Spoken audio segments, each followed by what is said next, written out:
집중의 박수를 짝짝짝. 네, 이젠 그럼 이거 하는 거 안 할 수 있죠? 예, 좋아요. 자, 그러면 제가 또 한번 기도하고 이제 하나님 말씀 듣는 시간 갖겠습니다. 거룩하신 하나님, 이 시간 거룩하신 하나님의 말씀을 듣습니다. 하나님의 말씀을 들을 때에 우리 아이들의 마음속에 거룩한 영이신 성령님께서 임재하여 주셔서 그 말씀이 믿겨지고 깨달아지고 받아들여져서 삶이 변하는 놀라운 역사가 오늘 우리 가운데 일어나게 하여 주시옵소서. 감사드립니다. 이 모든 말씀 예수님의 이름으로 기도드립니다. 아멘. 네, 우리가 이번 수련을 통해서 한 세 번째 하면 되던데. 됐다. 근데 됐다. 네, 이번 수련을 통해서 우리가 뭘 살펴보고 있죠? 누구에 대해서 우리가 알아가고 있어요? 네, 하나님에 대해서 알아가고 있어요. 어제 같은 경우는 우리가 저 중에서 하나님의 어떠하심과 어떠하심에 대해서 우리가 배웠어요. 네, 하나님의 선하심과 인자하심에 대해 배웠습니다. 그럼 오늘은 이제 몇 번째 레슨부터 볼 차례일까요? 네, 이제 세 번째 레슨부터 볼 차례예요. 자, 드디어 세 번째 레슨. 제목부터 한번 읽어보겠습니다. 시작. 여러분들은 하나님이 거룩한 분이시라는 거를 믿어요? 믿어요? 그럼 그게 무슨 의미일까요? 그러니까 단순히 뭐 하나님은 거룩하십니다, 깨끗하십니다, 뭐 이 정도 의미는 아닐 거 아니에요. 지금부터 하나님은 거룩하십니다. 우리가 아까 찬양에서도 막 거룩하다 하면서 하나님의 거룩하심을 찬양했는데 그게 과연 무슨 의미인지 지금부터 우리가 살펴보도록 할게요. 여러분, 이 거룩이라는 단어 구약 성경이 원래 쓰였던 히브리어로는 뭘까요? 바로 저거예요. 한번 읽어볼게요. 시작. 네, 지금 카도시가 무슨 뜻이라고요? 거룩한. 그럼 거룩한이 히브리어로는 뭐라고요? 네, 이처럼 우리가 이 카도시라는 단어가 거룩한이라는 것까지는 알았어요. 그런데 이 단어가 하나님한테 쓰여서 하나님은 거룩하십니다 라고 했을 때 과연 그게 무슨 의미일까요? 이것도 이제 두 가지 의미를 담고 있습니다. 몇 가지요? 두 가지. 자, 바로 저거예요. 첫 번째 문장과 두 번째 문장을 우리가 차례대로 한번 읽어볼게요. 시작. 구별되신다. 두 번째 시작. 먼저 저 첫 번째부터 보도록 할게요. 첫 번째부터 보면 거룩하신 하나님께서 모든 피조물들과 어떻게 되신대요? 구별되신대요. 여러분, 저 구별이라는 단어 저게 무슨 의미예요? 구별이 뭐예요? 예를 들어서 여러분들을 한번 어떤 기준으로 한번 구별해 봅시다. 어떻게 구별할 수 있죠, 여러분들을? 얼굴로? 얼굴 어떻게 해? 그러니까 뭐 잘생긴 친구들, 못생긴 친구들 이런 식으로요? 그건 좀 상대적일 수 있으니까 좀 애매하겠죠. 그거 말고 좀 객관적인 걸로. 학년? 학년으로 구별하면 어떻게 구별돼요? 1학년, 2학년, 3학년. 또 뭐 있어요? 어떤 걸로? 네, 성별? 성별로 구별하면 어떻게 구별되죠? 남자와 여자. 하나만 더 해볼까요? 또 뭐가 있죠? 이름. 네, 이름으로 구별되면 어떻게 구별될까요? 여러분들 뭐 지금 40명 넘게 있으니까 그렇게 각각의 이름으로 구별이 될 거예요. 이처럼 우리들을 뭐 구별하는 기준으로는 뭐 이름, 성별, 뭐 학년 이런 것들이 있어요. 이런 게 바로 구별이란 말이에요. 그렇다면 가장 중요한 질문이겠죠? 그럼 우리 하나님께서는 과연 무엇과 구별이 되실까요? 저기 나와 있어, 저기. 예, 모든 피조물들과 구별되세요. 그러니까 다시 말해 하나님께서는 하나님 외에 이 세상에 존재하는 모든 것들과 구별이 되신다는 거예요. 다 구별되신다는 거예요, 모든 것들과. 그래서 우리가 하나님께서 어떠한 분이신다를 얘기를 할 때 항상 이 거룩이라는 단어가 함께 오게 되거든요. 예를 들어서 뭐가 있을까요? 여러분, 우리가 막 똑똑한 사람 봤어요. 그럼 그 사람한테 뭐라 그래요? 지혜롭다, 네, 지니어스 막 이러잖아요. 여러분, 아무리 지혜로운 사람이라고 할지라도 하나님과 비교할 수 있을까요? 비교할 수가 없어요. 왜요? 하나님의 지혜는 어떠한 지혜니까? 거룩한 지혜니까. 또 한 가지만 더 예를 들어볼게요. 되게 막 이것도 잘하고 저것도 잘하고 되게 만능인 사람이 있어요. 우리가 그런 사람한테 뭐라고 말해요? 거기도 지니어스? 네. 뭐 능력이 좋다 막 이렇게 말을 하잖아요. 아무리 능력이 좋은 사람이라고 하더라도 하나님과 비교할 수 있을까요?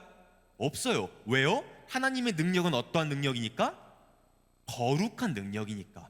근데 한 가지 오해해서는 안 되는 게, 이게 단순히 뭐 수치상으로 우리는 1이라면 하나님은 100이다 이 정도가 아니에요. 그 정도가 아니에요.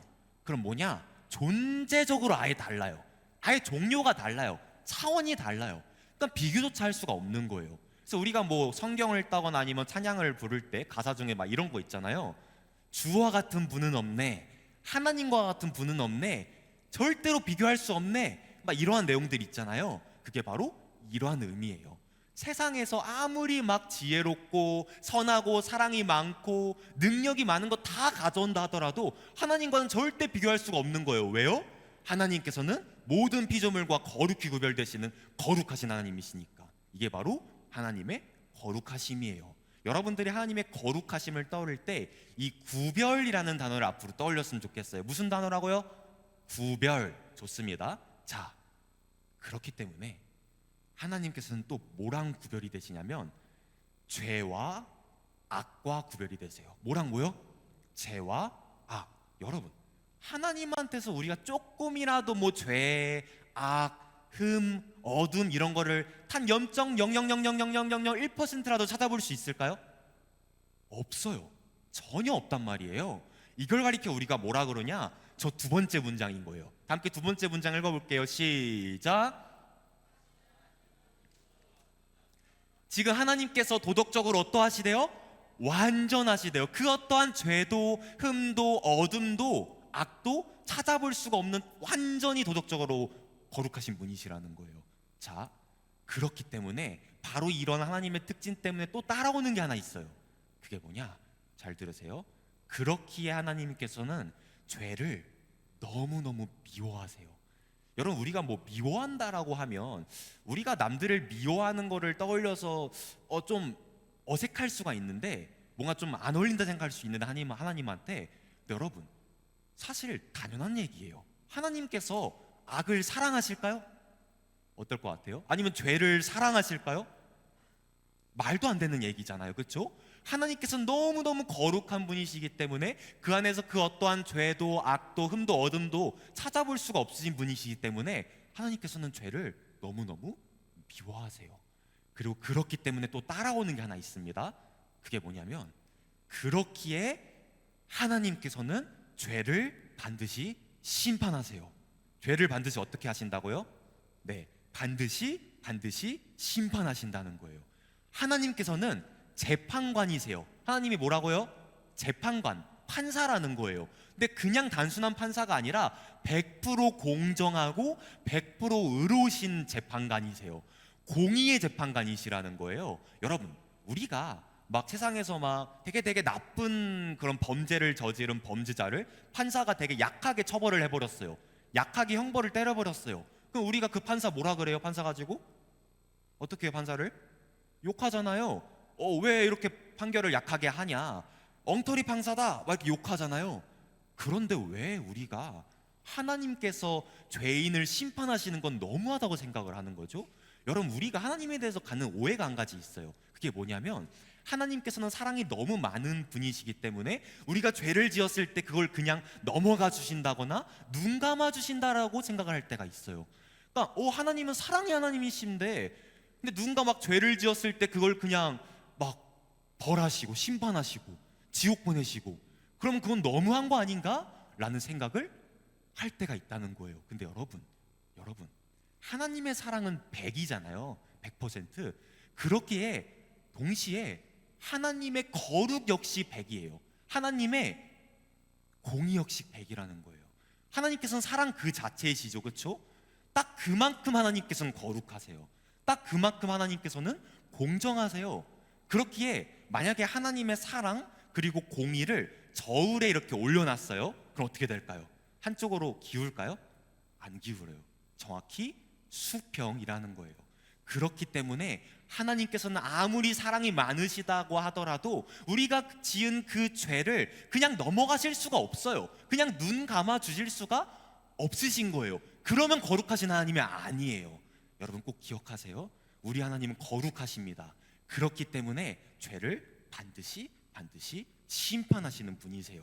근데 여러분, 가장 무서운 사실은요, 진짜 무서운 사실은 하나님의 그 심판이 단순히 뭐 감옥에 간다거나 그 정도가 아니라는 거예요. 그럼 뭘까요? 죄를 향한 하나님의 심판? 바로 죽음이에요, 죽음. 근데 이 죽음도 단순한 죽음이 아니에요.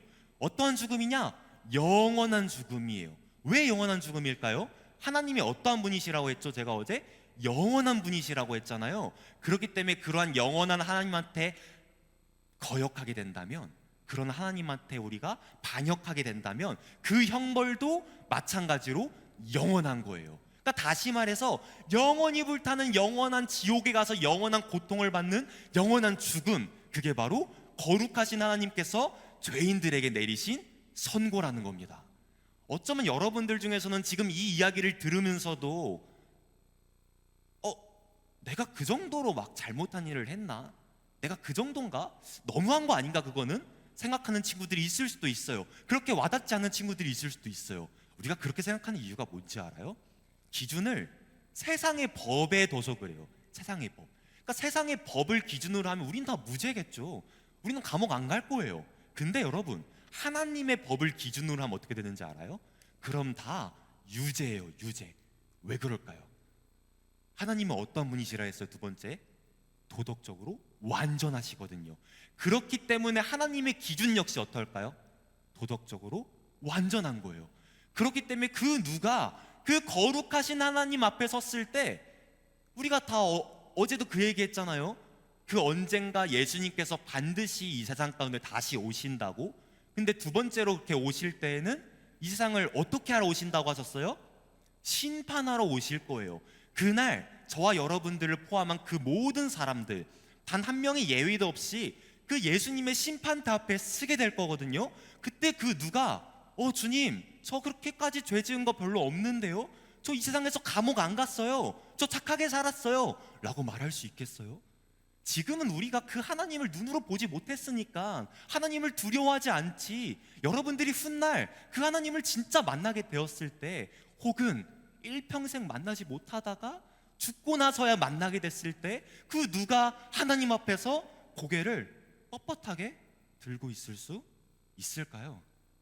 여러분, 거룩하신 하나님 앞에 선 죄인이 얼마나 위험하고 위태롭고 비참한 줄 알아요? 그걸 보여주는 말씀이 하나 있거든요. 자, 하나님의 말씀입니다. 읽어볼게요. 시작. 매일 분노하시는 하나님이시로다. 사람이 회개하지 아니하면 그가 그의 칼을 가시며 그의 활을 이미 당기어 예비하셨도다. 죽일 도구를 또한 예비하시며 그가 만든 화살은 불 화살 들이로다. 아멘. 여러분, 지금 저 말씀의 12절 말씀을 보면요, 노란 글씨 보면 사람이 회개하지 아니하면, 그러니까 쉽게 말해서 여러분들이 주님, 저는 죄인입니다, 저를 용서해 주세요 하고 주님께로 돌이키지 아니하면 하나님께서 화를 어떻게 하고 계신대요? 이미 당기고 계신대요. 그러니까 이런 거예요. 하나님께서 화를 당기고 계시는 거예요. 죄인을 향하여 화를 당기고 계시는 거예요. 그리고 그 손을 놓으시면 어떻게 될까요? 하나님의 그 진노의 활이 담순에 슈, 죄인의 심장을 관통해 버리는 거예요. 그런데 감사하게도 아직까지는 하나님께서 그 당기고 계시는 손을 놓지는 않으셨거든요. 자비로우신 하나님께서 아직은 그 손을 놓지 않으셨어요. 그런데 여러분들에게 주어진 이 세상에서의 삶이 다 끝나고, 그때까지 여러분들이 예수님을 진짜로 믿지 않고 그렇게 여러분들이 죽게 되었을 때, 그때는 어떻게 될까요? 하나님은 그 손을 놓으실 거예요. 그럼 그때는 여러분들이 아무리 후회해도 이미 늦습니다. 이게 바로 죄의 무서움이에요. 여러분, 하나님이 얼마나 죄를 미워하시는지 알아요? 죄 앞에서 얼마나 분노하시는지 아나요? 제가 장담하는데 이 세상에 존재하는 그 모든 사람들, 아무리 잘 나가고 대단하고 착하고 돈 많고 그런 사람이라고 할지라도 거룩하신 하나님 앞에 서면요, 그저 거룩하신 하나님 손 앞에 안에 있는 한 명의 죄인일 뿐이에요. 죄인. 먼저는 여러분들이 그걸 인정해야 돼요.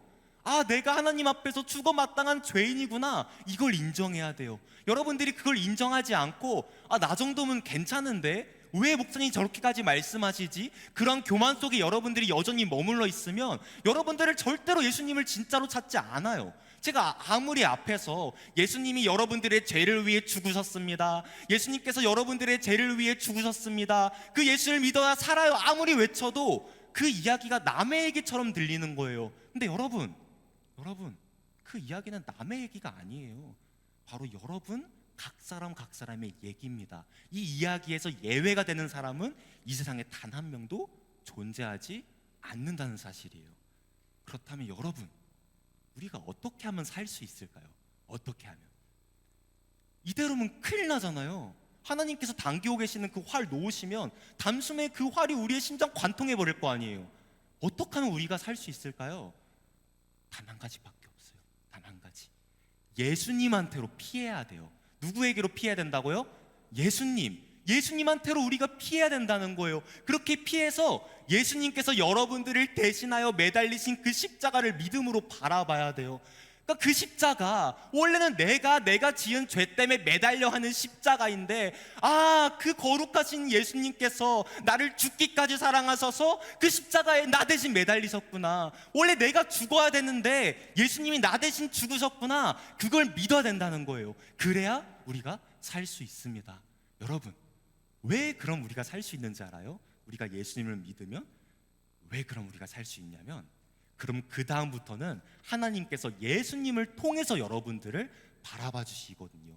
그러니까 우리 자신의 모습만 보면 우리는 영락없는 죄인이에요. 여러분들이 아무리 부정해도 우리는 영락없는 죄인이에요. 근데 여러분들이 예수님을 믿으면 그때부터는 하나님께서 의로우신 예수님을 통해 여러분들을 봐주세요.